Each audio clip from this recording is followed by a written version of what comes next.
آج کے درس میں بھی اللہ تعالیٰ نے اپنی توحید پر اور اپنی قدرت کاملہ پر عام دلائل کے ساتھ اس بات فرمایا ہے اور اپنے بندوں کو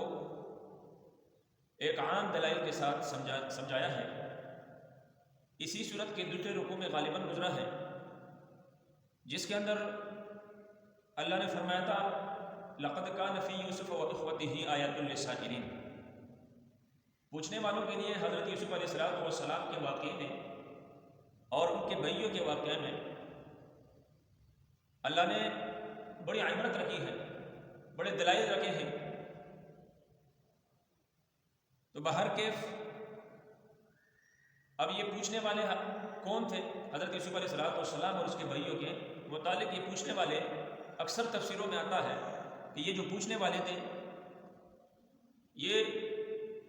یہودی تھے اور مشرکین مکہ تھے، کہ انہوں نے سوال کیا تھا کہ اگر آپ سچے اللہ کے نبی ہیں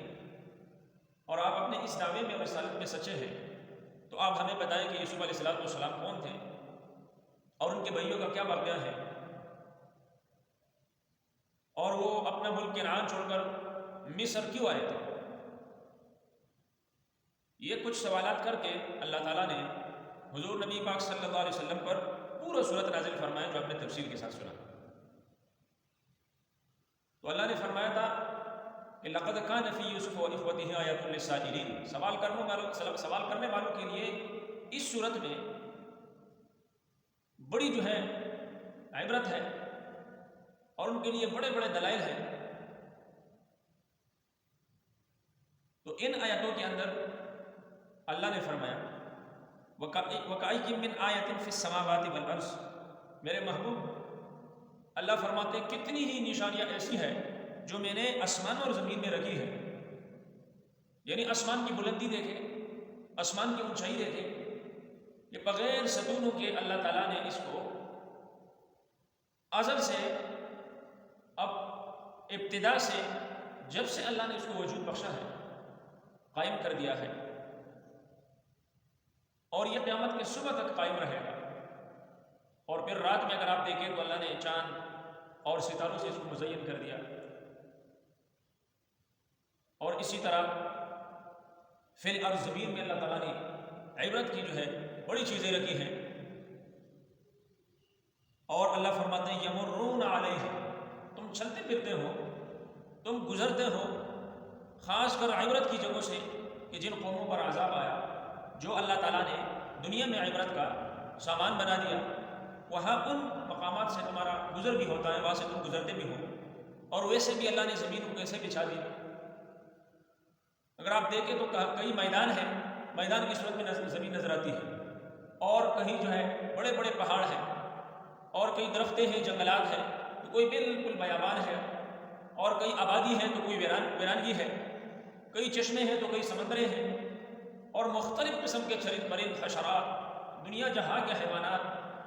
ہر ایک چیز کے اندر اللہ تعالیٰ کی وحدانیت کی علامت ہے، اللہ کی وحدانیت اور اس کی ربوبیت، اس کی خالقیت اور اس کی قدرت کی جو ہے نشانی اللہ نے ہر ایک چیز کے اندر رکھی ہے۔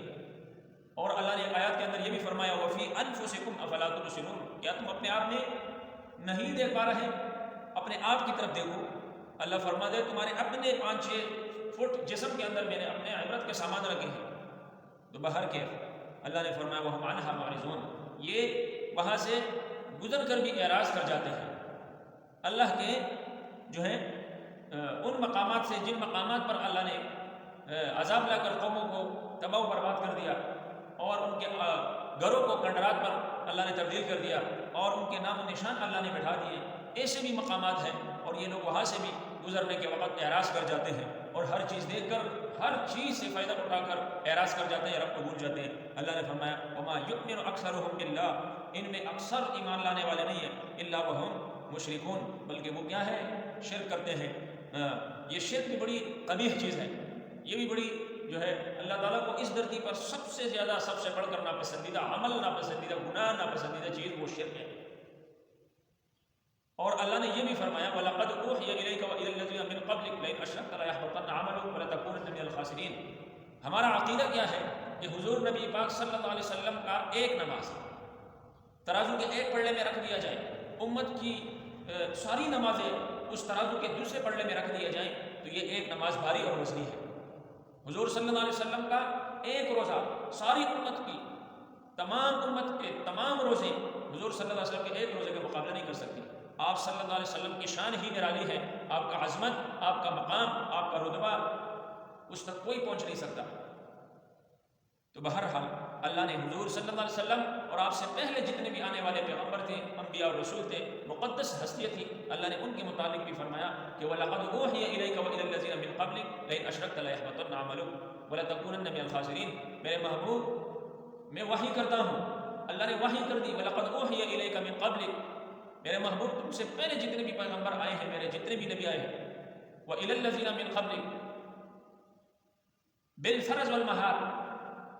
آپ نے یا آپ سے پہلے کوئی نبی اگر شرک کرتا تو اللہ فرماتا ہے لا يحبطن عملک، اتنے بڑے وزنی قسم کے اعمال جن کا ایک پیغمبر کے جو ہے ایک نماز کا پورا امت جو ہے مقابلہ نہیں کر سکتی، پورا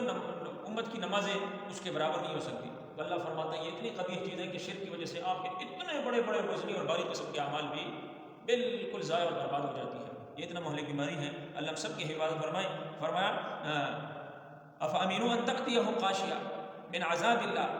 کیا یہ لوگ مطمئن ہو گئے ان اس بات سے تأتیہم غاشیہ کہ ان پر آ جائے ڈھانپنے والی چیز اللہ تعالیٰ کی عذاب میں سے، او تأتیہم یا آ جائے الساعۃ بغتۃ، ان پر قیامت اچانک، وہم لا یشعرون، اور انہیں علم بھی نہ ہو، انہیں شعور بھی نہ ہو، انہیں پتہ بھی نہ ہو۔ اور اس دھرتی پر ایسے بھی لوگ گزرے ہیں، اللہ کی اس زمین پر ایسے بھی لوگ گزرے ہیں کہ جنہوں نے صبح و شام، جنہوں نے ہر لمحہ ہر ساعت اللہ تعالیٰ کے احکام کی اور پیغمبر کی ناقدری کی، ناشکری کی، اور اللہ کی اطاعت نہ کرتے ہوئے فرمان پر نافرمانی میں آگے بڑھے،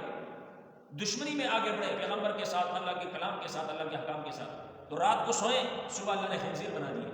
رات کو سوئیں، صبح اللہ نے بندر بنا دیے، رات کو سوئیں تو صبح جو ہے اوندے منہ اپنے گھروں کے اندر پڑے رہے، اور اللہ نے ایسا بھی کر دیا کہ انہیں پتہ نہیں تھا، اور ایسی طوفانی قسم کی ہوا ان پر آئی کہ آسمانوں تک اٹھا کر الٹا اوندے منہ انہیں دنیا میں پٹخ دیا، دنیا کی طرف کو پھینک دیا۔ تو باہر کے اللہ فرماتے ہیں کہ یہ اب اتنے مطمئن ہو گئے کہ ان پر اللہ کا عذاب نہیں آ سکتا، دنیا میں بھی آ سکتا، اللہ کے لیے کوئی مشکل نہیں ہے۔ لیکن دوستو، میں اور آپ جو جی رہے ہیں، یہ کائنات جو جی رہی ہے، اور میں اور آپ یہ اللہ کے بندے جو گا رہے ہیں، یہ حضور نبی پاک امام الانبیاء صلی اللہ علیہ وسلم کے صدقے سے ہیں، اس لیے کہ وہ روئے ہیں